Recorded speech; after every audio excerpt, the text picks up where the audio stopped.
और अब कुछ जिक्र बलूचिस्तान के सियासी बहरान का जो अब तक हल ना हो सका। वजीर आजम इमरान खान ने PTI अरकान को वजीर आला के साथ खड़ा होने की हिदायत कर दी। जाम कमाल को भी नाराज साथियों को मनाने का मशवरा दे दिया। 2 सेनेटर्स भी सीज फायर के लिए मैदान में आ गए।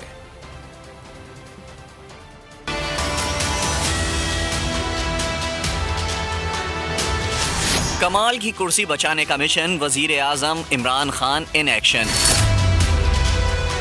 वजीर आला बलूचिस्तान का इक्तदार डगमगाता देखकर इमरान खान मैदान में आ गए। PTI अरकान को जाम कमाल के साथ खड़े होने की हिदायत कर दी। जाम कमाल को भी नाराज साथियों के तहफ़्फ़ुज़ात दूर करने का मशवरा दे दिया।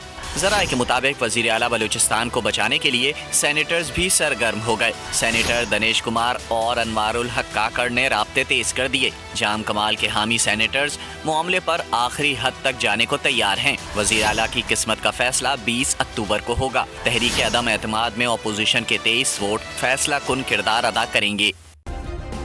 सब्सक्राइब करें और बेल दबाएं ताकि कोई खबर रह न जाए।